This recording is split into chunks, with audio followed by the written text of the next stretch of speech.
Hello everyone, welcome to the Training Cafe. It is noon Eastern time, April 11th, and yes, I've missed a couple of weeks here or a couple of episodes of Training Cafe. It's been a busy spring with travel and business, and things just haven't lined up right for me to do a cafe the last couple of weeks, but I'm back here today and I'm trying to do these every other Monday to engage the climbing community out there, and those of you who, like me, are passionate about training for climbing and putting that whole complex puzzle together and to try to climb the best that we can. So that's what I'm going to do here today. Is no real topic to discuss, but if you have a question that you're just dying to get answered, training question, a nutrition question, something about outdoor climbing or performance, hit me up. Climbing gear questions. I've been at this for 45 years, and so I've kind of been there, done that, seen pretty much everything under the sun when it comes to rock climbing. And so I have a lot of experience to draw on. And hit me up here. I see a couple of questions typed in already. I'll wait another minute or two and ramble on here. Of course, we begin every episode with our SIP, Heard Around the World, because this is a live show streaming to climbers around the world. And so every episode, we like to raise our cup of coffee or whatever beverage you may have, or water bottle in hand, and we toast to the beauty of climbing that brings people like us together. So raise your cup, let's sip. I am about kicked here. I sip coffee off and on all morning through lunchtime, and then I cut myself off so I can sleep at night.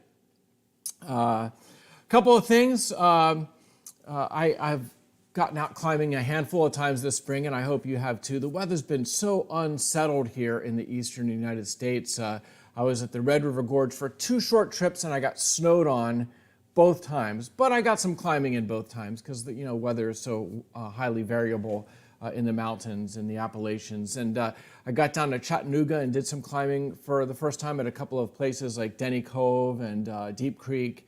And got a rainy day in at Lizard Wall, which I was told by locals is the place to go on a rainy day. So, that was fun to check out some areas down there. But I'm back in Pennsylvania and, kind of going to finish off my spring season here in the east and then hopefully get west for a little bit this summer. I don't think we're going to make it to Europe.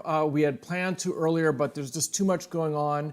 Not just the war concerns, but, fuel cost, airline cost, Airbnb cost. It's just, everything's gone up crazy the last, few months. And so we're going to delay a European trip till the autumn or, maybe even next year. But wherever you live, hopefully sometime I'll be in your neighborhood and perhaps we can meet in person. One more thing, the shout out for this episode, the winners of the first World Cup event of 2022, the bouldering World Cup in Switzerland this past weekend. And the ladies' winner, you might guess, is Janja Gemret, and that is correct. So she continues to dominate. I'm very excited to see Natalia Grossman, an American climber, get second place, and she is a PhysiVantage athlete. She's one of the athletes that my company works with, so we're excited to see her perform well as she has done the past year. And the men's side, the Japanese climbers strong as always. Tomoa Narasaki won gold. And an American, Colin Duffy, finished 5th, which is, I think, his first finals in a World Cup event. He's a star in the making. I'm excited to see what he does in the coming years. But, all the countries participating in the World Cup, you're seeing this move of the new climbers, the 17 to 23-year-olds really beginning to take hold. And, some of the old guard are fading or pulling out or retiring. Andra did not compete in this event. I think that's just because maybe he was wanting to outdoor climb, and I expect he'll be back. Megos did compete in this event, did not make finals, though it's the World Cup route climbing where he really shines, and I'm sure he'll make a lot of finals this year in the World Cup route climbing. But the bouldering, it really, because of the nature of it with the volumes and the very gymnastic and parkour type features, you almost have to train indoors all the time for that type of thing to perform well. And if you're an outdoor climber that just dabbles in preparing for these comps, like Alex, then it is tough to make that adjustment. Pretty interesting to just see how things are playing out. Bertone, the young French lady, and there's a young French climber, I think, who got bronze, I believe, at this World Cup. Just 17, 18 years old, so it's pretty amazing to see these young climbers coming on strong.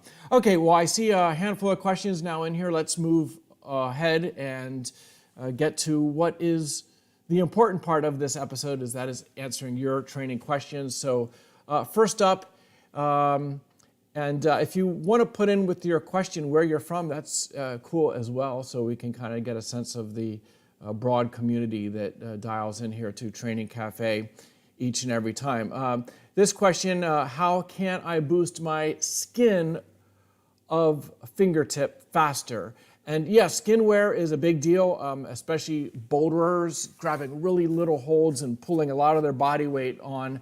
The skin breaks down quickly. And there are some genetic factors. Some people have tougher skin, drier skin than others that have moisture skin, and maybe it tears more easily or wears more easily. So there is a genetic element to it. I think in terms of controlling it, there are some things we can do. I mean, first of all, to adjust how much of that climbing you do, and to try to avoid getting to the point of tearing or ripping. Sometimes that last go on a boulder might be what kind of pushes you over the edge and takes your skin down to being raw. And so, caring for your skin, I know the younger pros have skincare kits, where they're really trying to take off the calluses and encourage, kind of that fresher skin to take hold, and, that is the most elastic and robust to hold up to sharper holds. So I think there's a little bit of a learning curve there. You have to kind of find out what works best for you. And, nutritionally,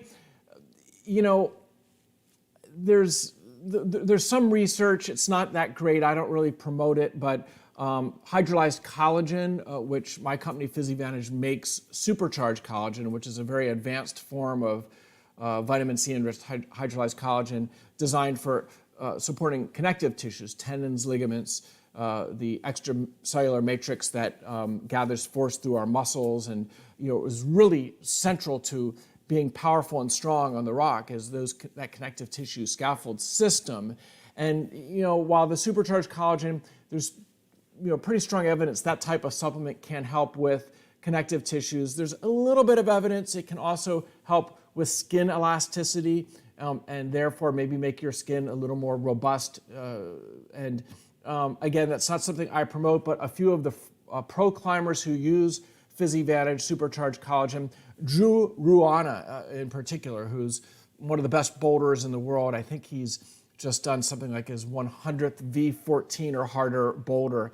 He's just been on a tear the last few years. Well, he swears by supercharged collagen. He does like 2 scoops of it a day, not only to support his tendons and ligaments, but he swears it helps his skin game out. And so I'm not promoting that heavily, but there's some anecdotal and a little bit of lab research that perhaps there's something to that as well.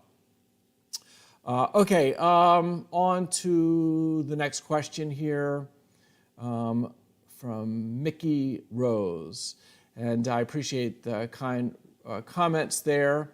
And let me see, her questions are, what can I do to train up my critical force? Great question. Well, first of all, what is critical force? Critical force is the force at which you can repeatedly grip and maintain a force at over a longer period of time, several minutes or more.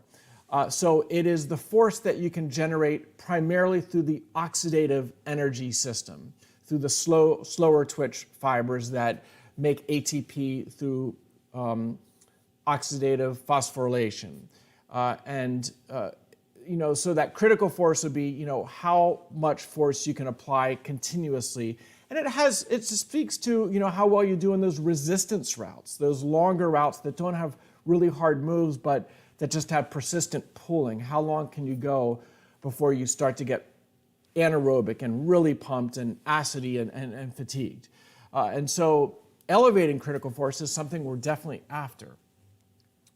And so there's really, two ways to approach it. The first, obviously, is to train that oxidative energy system. Doing, for most people, it would be less than body weight hangs on a hangboard, like repeaters, where you're, doing repeaters for a minute, resting for a minute, repeaters for a minute, resting for a minute, and trying to do that for 20 minutes. And therefore, you're going to have to train on a decent-sized hold, nothing small. You're going to have to likely have a counterweight system to take weight off your body so that you can find a resistance that allows you to train at a force that you can maintain repeatedly for an extended period of time. So that would speak directly to training that aerobic energy system. Now, doing that, helps mitochondria adaptations and enzyme adaptations.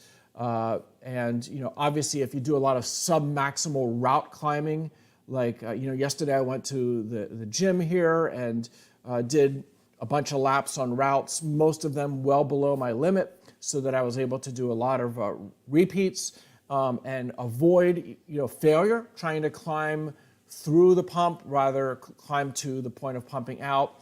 All of those things, when you're trying to avoid failure, help encourage, developing that oxidative system. Now, one more thing, and I think this is foundational for long-term taking up that critical force, and that is to actually take up your peak finger strength. By redefining what your maximum force is, you actually bring up that critical force, the force at which you can sustain aerobically.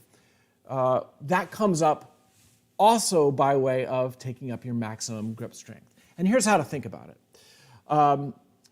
If you do a peak finger force test, like a 5-second peak finger force test, okay, whatever that force is, let's say it's 100. As a rule of thumb, your critical force is going to be around 30% of that max finger force. So if your finger force, 5-second max finger force is 100, and I'm just making that number up to be simple, then your critical force would be about 30. What force you could apply repeatedly over and over and over and have mainly the oxidative system creating that force and keeping you going for a long time. Now, what if that peak finger force of 100, you take it up to 120? Well, then 30% of that 120 is what? 36. So now your critical force, instead of being 30, is 36. Because again, it falls at around 30% of what your peak finger force is. So some people go wrong in just training the oxidative system. Like, let's say their preference is route climbing, like me. And so they really, a big part of it is being able to endure, and persist on these long routes. And so all they do is train on routes and train submaximally and do those less than body weight repeaters that cater to training that oxidative system. But they're missing out on the one of the other big things they can do, and that is take up their peak finger force, which elevates their whole game. And so there's really a polarized approach to things, and the opposite ends of the spectrum. One is training maximum grip strength to try to get it to go up every season, and the other is to, of course, do what you can to build a more robust oxidative system. And so there is a very long answer to what seemed like a simple question, but it's a really fascinating topic, and energy system training, training the 3 bioenergetic systems is something I've done a lot of research on the last decade, and actually just gave a talk at a conference 2 weeks ago, believe it or not, at the Ninja, like the Ninja Sport World Championship. I was invited to come in and speak to because, the ninjas have the same energy system challenges that climbers do. Very, very similar. And, there's a lot of climbing involved in the ninja stuff, so it was a very relevant topic for me to talk about. Okay, and she has a second part to her question. I've heard about Adam Andre using a weight belt for bouldering. Could the same be done for using creatine for short-term strength cycle to add water weight evenly? I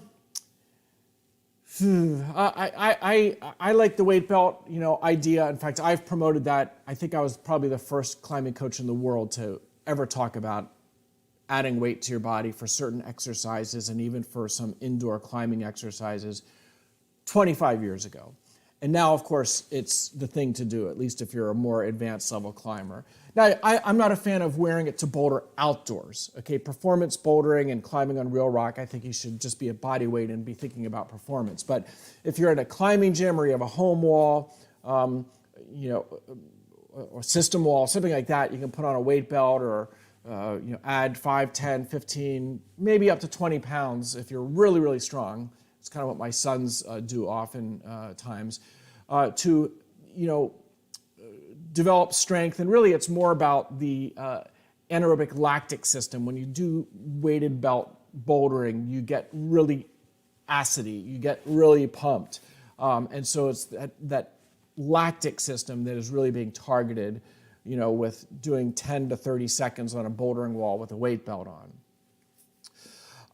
So again, you have to know kind of what you're training. Now, if you do weighted hangs for 5 seconds or for 7 seconds, or you do a set of 5 weighted pull-ups, then that's training more the alactic system. And that's something I recommend as well. And they're all valid training modalities. But to do creatine supplementation, oftentimes if you creatine load, you'll add on 2-3 pounds of water weight, and it can actually have a counterproductive effect on climbers, not only the body weight. If you're in a performance setting, if you're in and this is kind of what you maybe imply here, is during a training block, then it's not a problem if, the weight gain could actually help you if you're training a little heavier. But as your muscle cells take on that water and creatine in your forearms, the capillaries get squeezed and you tend to actually pump out faster. So while you have more zip in your fingers and the alactic system has a little more oomph to it, when you consume a lot of creatine, I think it's actually counterproductive for the oxidative system when you need to have the blood flowing. And climbers, and years ago when I first experimented with creatine, I discovered that very quickly, that while I actually did feel better on a campus board or in doing a 5-move boulder problem, the creatine seemed to really make a difference for a few moves.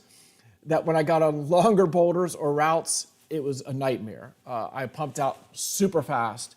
And maybe some of that was the additional pound or 2 or 3 I put on, but more so I think it was the volumization of the muscle as the cells fill up with more water, then the capillaries get squeezed closed. And so that's a bad thing if you want to have blood flow and have some kind of endurance. So final comment on the whole creatine thing. I think climbers can benefit from low dose creatine consumption, less than 5 grams a day. I take 2 or 3 grams a day. It's usually, it's actually in PhysiVantage whey protein, has a microdose of 1 gram of creatine. So if I do 3 scoops of that whey protein a day, that gets me 3 grams, which is a good amount to aid some recovery, but you won't perceive any of those counter effects of loading, which is taking 10 to 20 grams every single day, which that over the course of a month does make most people pack on a few pounds of weight and can have the counterproductive benefits. And final thing, if you're a vegan or if you eat very little meat, which I'm not vegan, but I eat just 1 or 2 pieces of meat a week, then the creatine microdose can be even more beneficial because you're not getting any natural creatine through that you would normally get through consumption of meat. Okay, let us move on here. Tara Taylor from Columbus, Ohio, or Tara, yeah. She says, love your podcast. Well, thank you. I'm glad to do them once a month. Kind of in the first couple days of every month, I have a new podcast that comes out. I was wondering if you could speak to tendon pulley injury prevention. Are there any warning signs? Yeah, that's a rich topic that I could talk a half an hour on. And it is often an unexpected injury. I had a climber just tell me a few days ago, they were climbing, everything seems fine, and all of a sudden they grabbed a hold and they heard a crack, which is at least a partial tear of one of the ligament pulleys. Not necessarily a full tear, a full rupture, though it could be, but more often than not, it's a partial tear without any warning ahead of time. At least nothing that was screaming at them in terms of stop.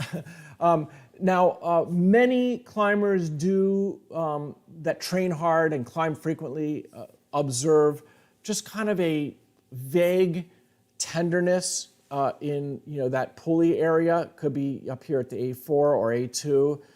Feel some vague tenderness, and so that is the first sign that the loading that you're subjecting the tendons to is breaking down the collagen structure of the pulleys more than it's being rebuilt during your rest period or your days off. And so you do that repeatedly long term, break down more than you rebuild, and there you end up with disorganized collagen that will break. At least partially tear, or perhaps completely rupture, which that's a longer injury that could be 3 to 6 months or more to come back from, whereas a partial tear could be as little as a month to 3 months, depending on the grade of the tear.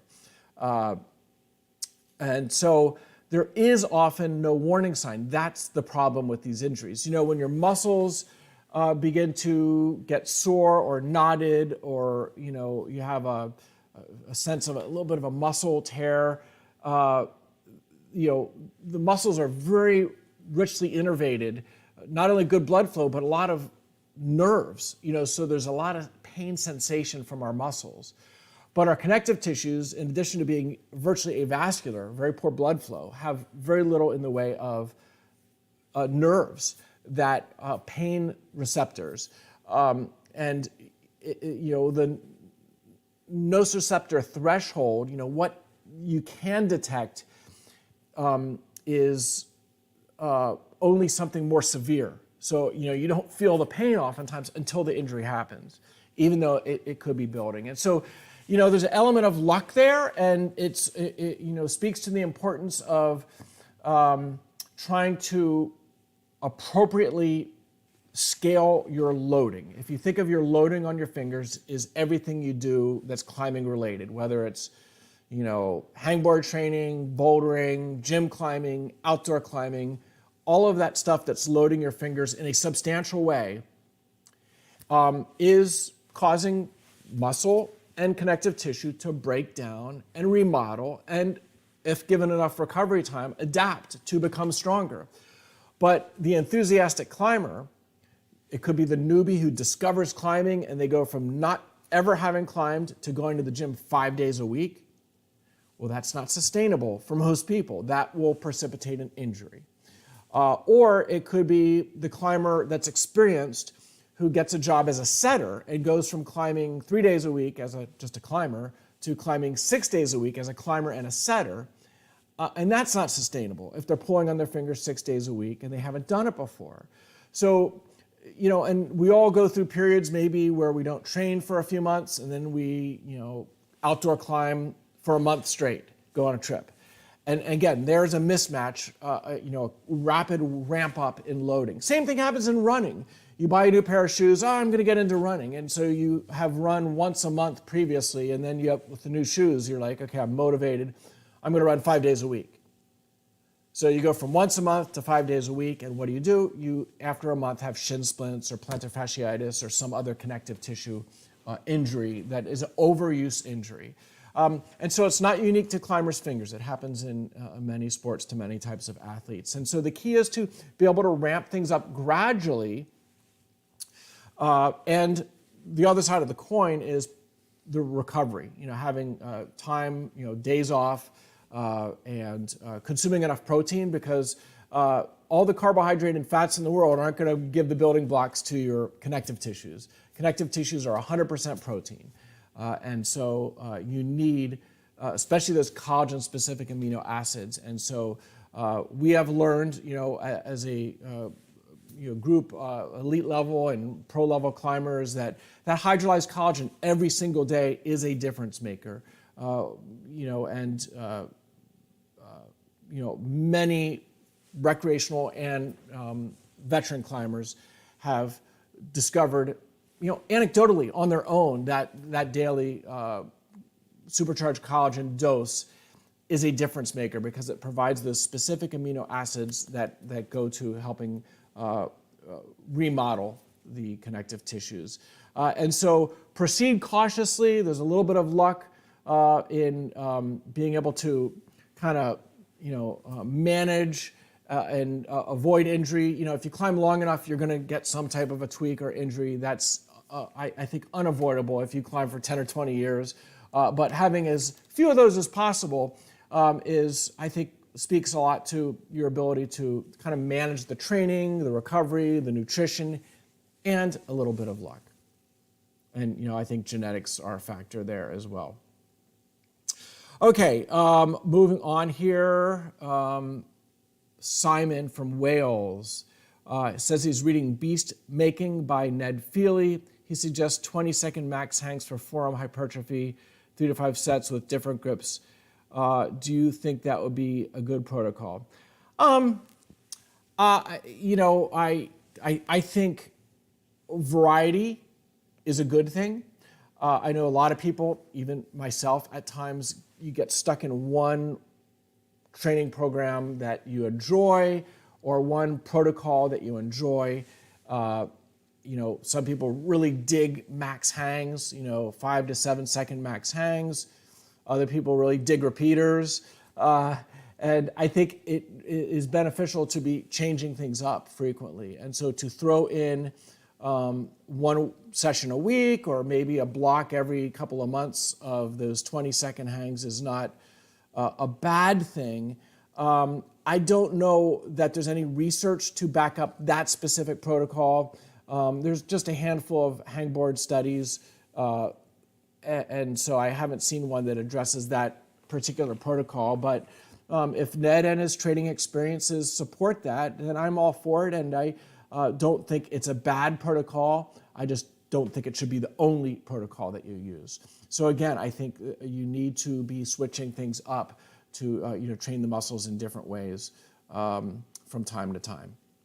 Even alternating between max weight hangs and minimum edge hangs, which is something that a lot of climbers don't do because it's painful and a little scary or difficult to hang on a 6 or 8 millimeter edge. But there, I believe, is some benefit to doing that occasionally as well. And even training the individual pairs of pockets and even monos if you're ready for it, if your connective tissues are ready for that. So again, everybody's a little different where they're at in the training journey, and so you got to be careful not to add all this stuff at once. But again, just like the previous question, you have to ramp things up very slowly. Remember, muscles get stronger on the order of weeks and months. Connective tissues get stronger on the order of months and years, and so it takes time. Next up, Gunter. What is a bunch of sub-maximum routes for you? Well, I kind of, to gauge that, my red point limit now is kind of the middle of the 513 grade, 513 BC or 8A, 8A plus is kind of my absolute limit if I project something. So for doing those submaximal routes, you want to come down about 2 full number grades. At least, in the American scale, I would come down from mid 513 down to mid 511.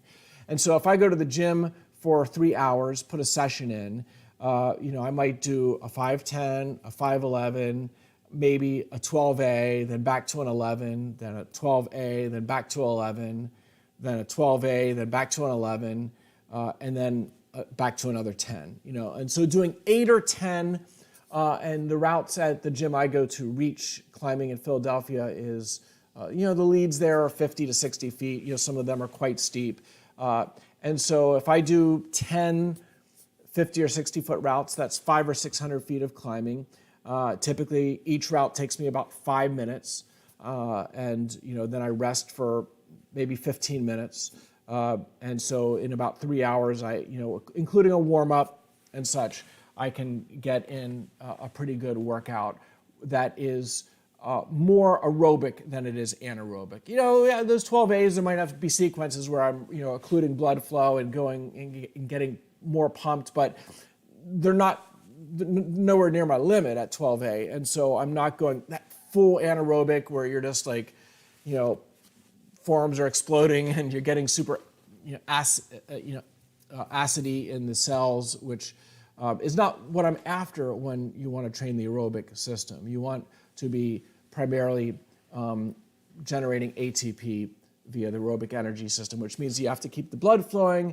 You can't be gripping maximally, or you want to be gripping at 30% or maybe occasionally 50% of peak finger force. But again, trying to be hovering around that critical force that we talked about earlier.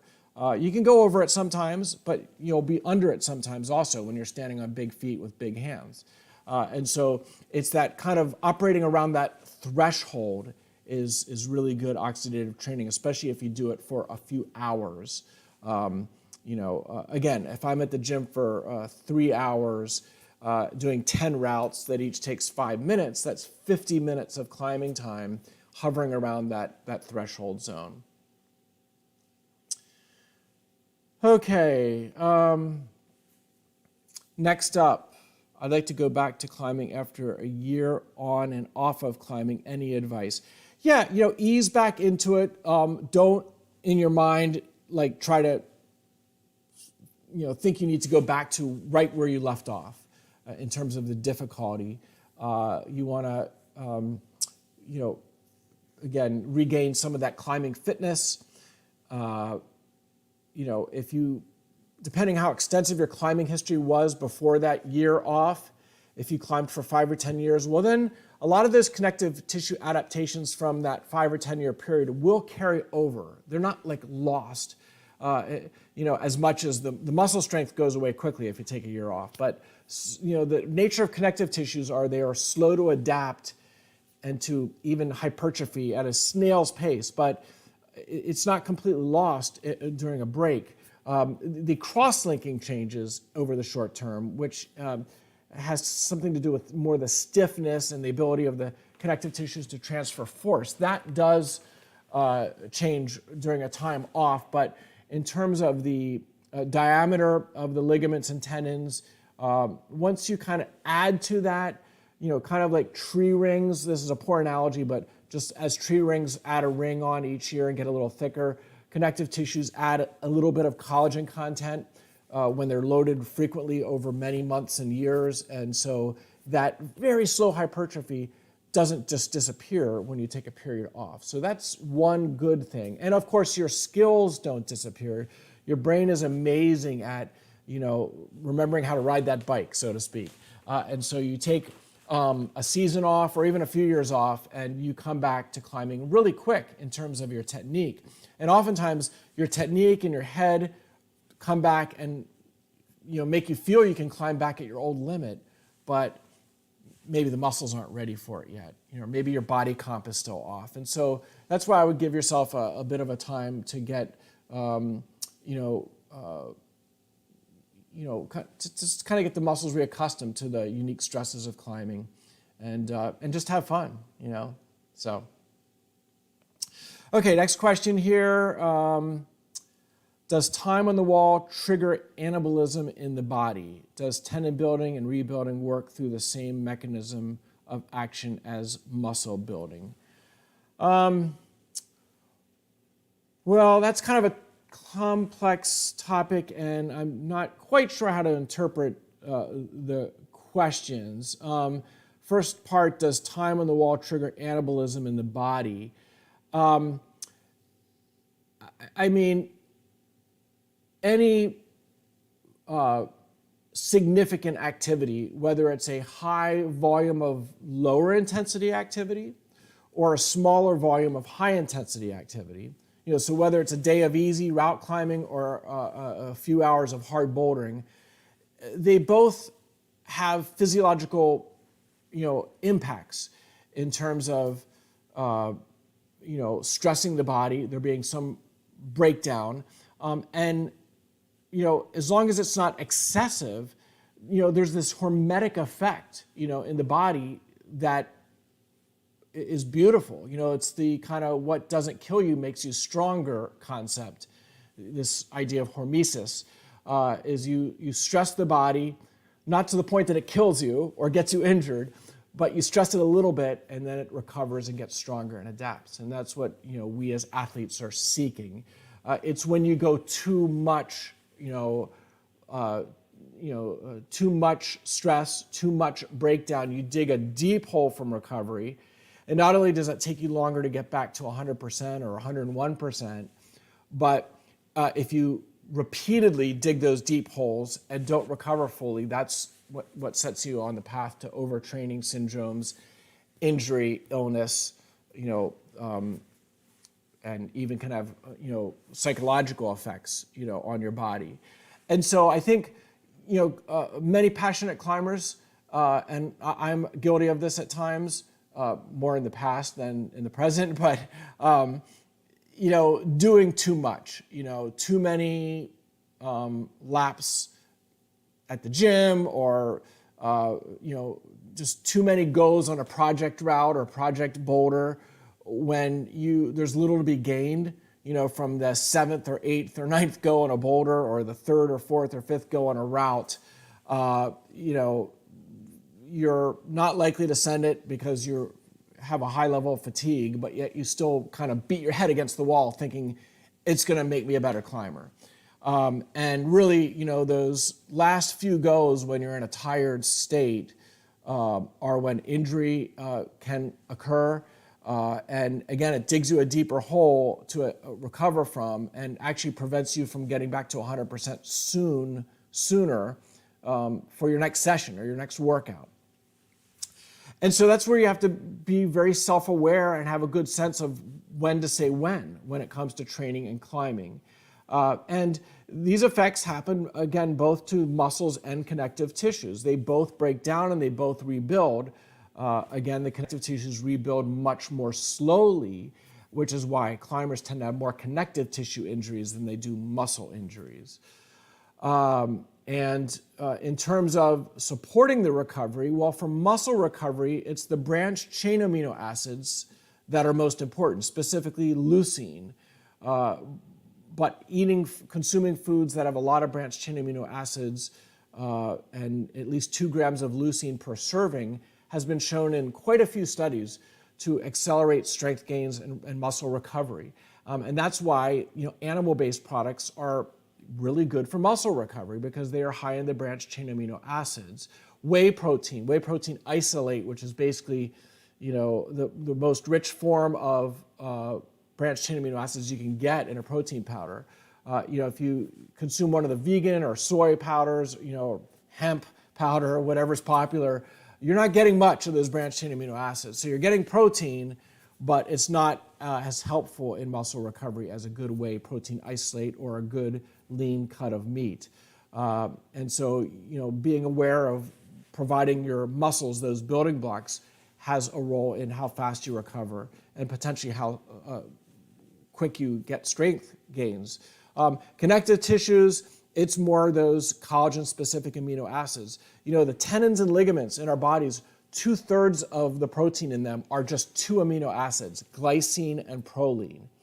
Now, your body can make a bit of each of those amino acids, about enough to get a sedentary person by. But there's research that shows that an athlete with the extra breakdown of connective tissues, of hard training, certainly climbing, the 2 grams of glycine your body can make a day isn't anywhere near what you need. You need on the order of 10 grams of glycine a day.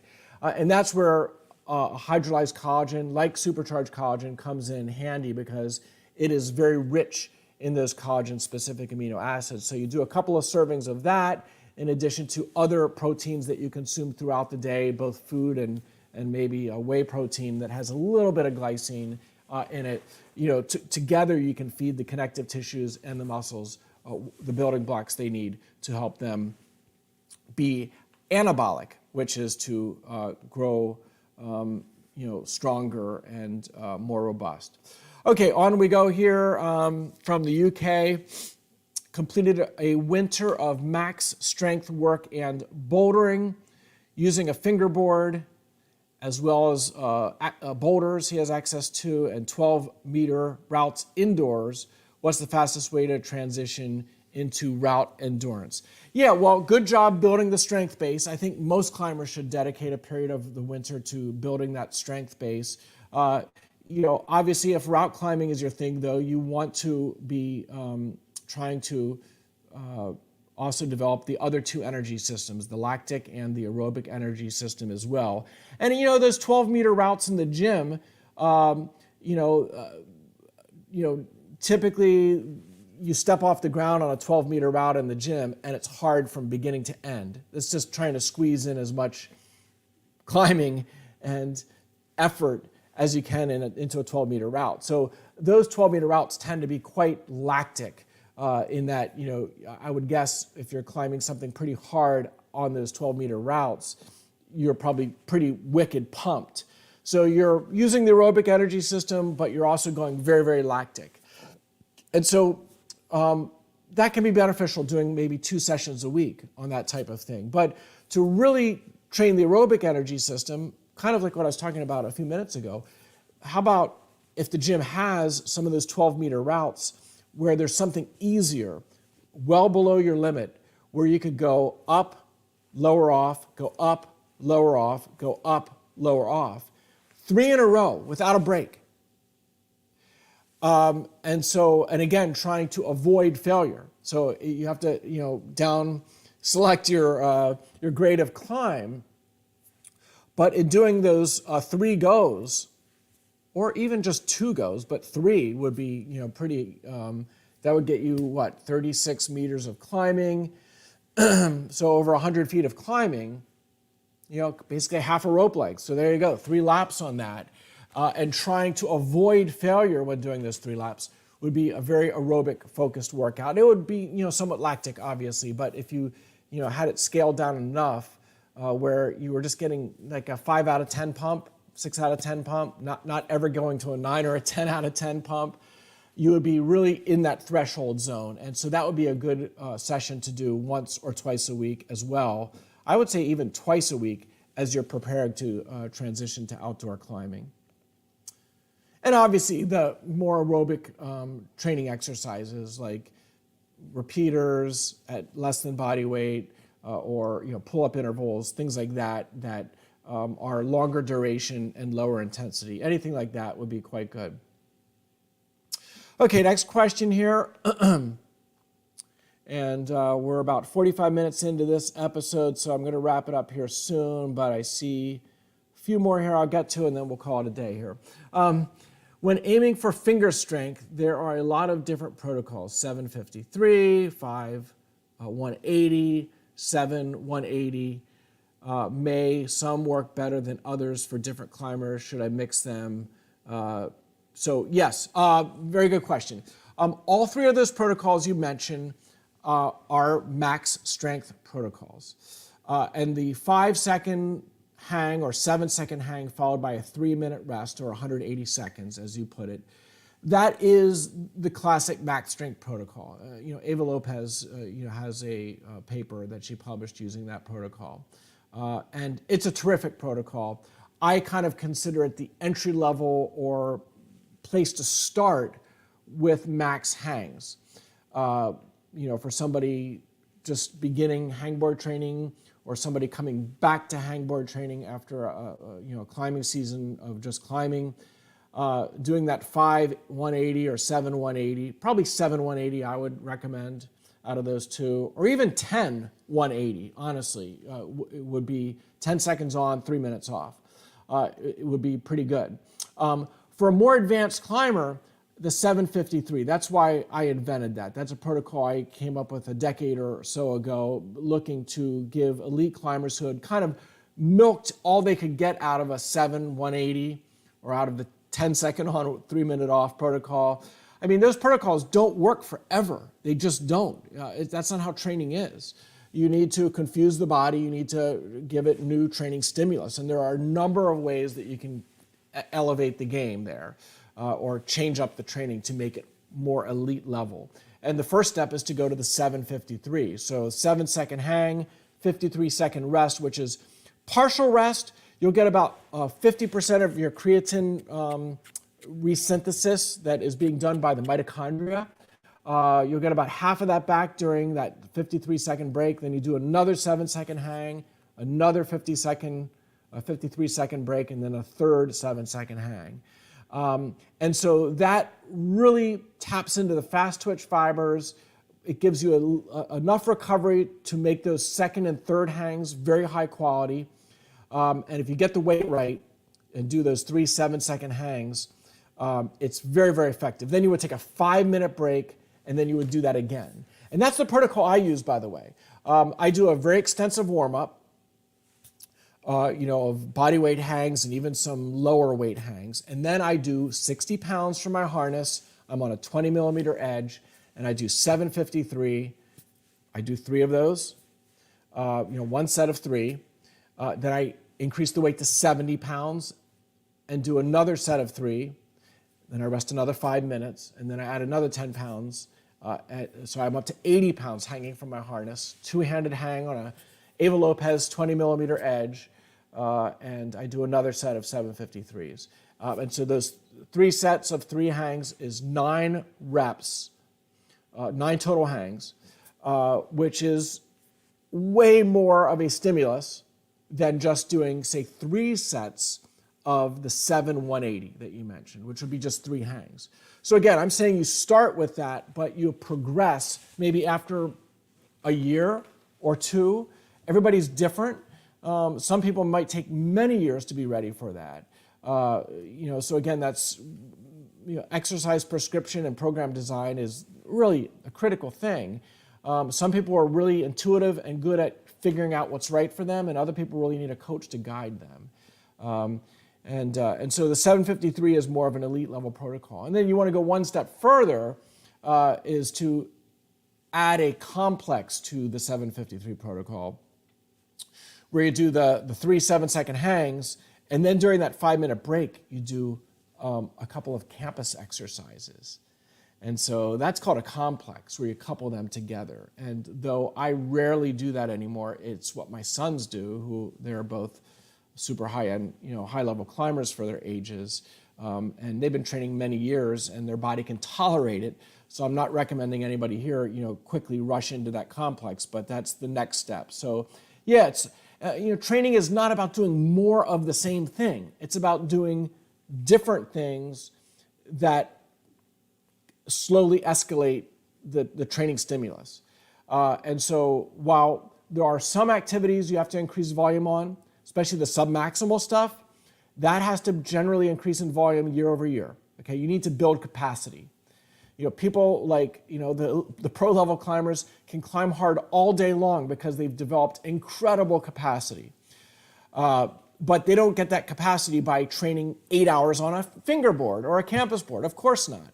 Those are low dose exercises. The capacity is built more through the submaximal activity, the stuff that you do that's far below your limit, which quite frankly is not what a lot of climbers do anymore, because they want to get on the system wall and try to project their hardest, or they want to get on the boulders and try to project their hardest, or they want to get on their sport routes and project their hardest. And if that's all you do in the gym in the crag, then you're missing all of that that submaximal capacity training that is actually quite important. And so that's a whole other can of worms that I could go off on here at some other point.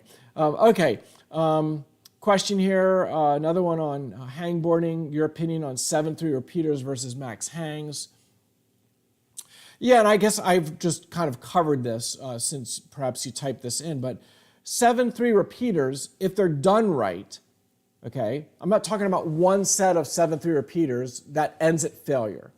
If you do one set of 7-3 repeaters where you on the sixth hang, you fail, or you're almost at failure, and then that's it, or maybe you do one more set, then that is more of a strength, max strength type workout, though it's not the ideal max strength workout. Repeaters are more about, training strength endurance and aerobic endurance in your climbing muscles. And it really depends on how much intensity you reduce, how much counterweight you add to your body when you're doing the repeaters. If you put on enough counterweight that you can do 10 or 20 sets of repeaters, 1 minute on, 1 minute off, and keep going for 20 or 30 minutes like that, but to do that, you have to be operating at 30 or 40% of your body weight, or 30 or 40% of your peak finger force, and so that's more of an aerobic endurance. If you did 5 to 10 sets of repeaters, where each set you get more pumped, and that 1 minute of recovery between the sets, that partial recovery is not enough to get it all back. And again, each set builds, and eventually, set 6, 7, 8, 9, you're at failure. That's more of a lactic energy system hangboard repeater protocol.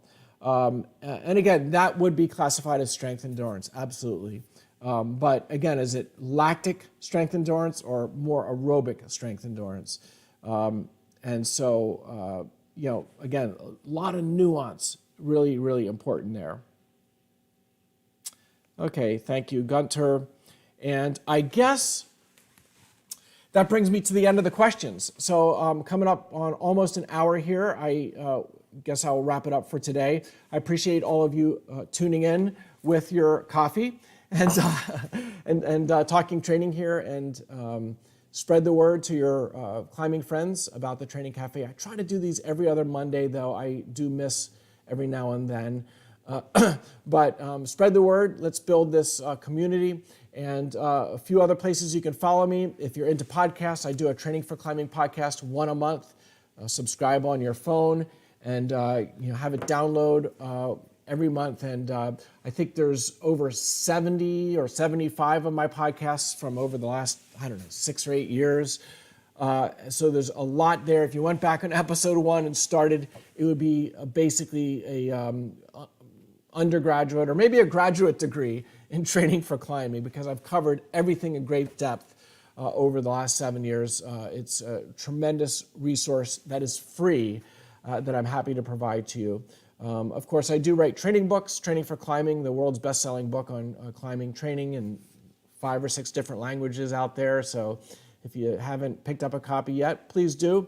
And of course, my nutrition company, PhysiVantage, we make the world's only climbing-specific supplements designed by climbers for climbers, research-based, pro-climber proven. We have a team of 50 American climbers now using the PhysiVantage products, and I'm so psyched to have kind of those guys living out the evidence that performance nutrition for climbing is the real deal and really helps.